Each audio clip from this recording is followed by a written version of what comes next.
Welcome to Remix Mr. Smee Dạ, đã on đẩy the xí nè. mix. Thầy xì bài vậy? Xì bài nó là đang này gì?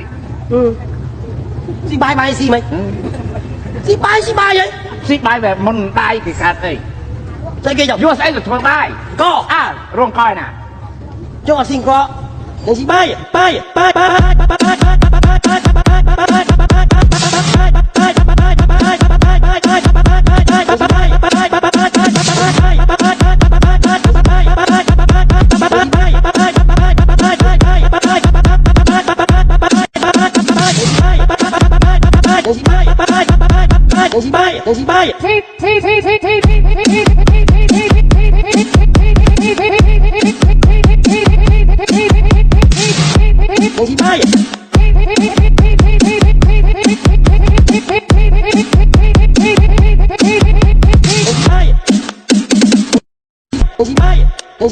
Dạ, đang này xí nè. Thầy xì bài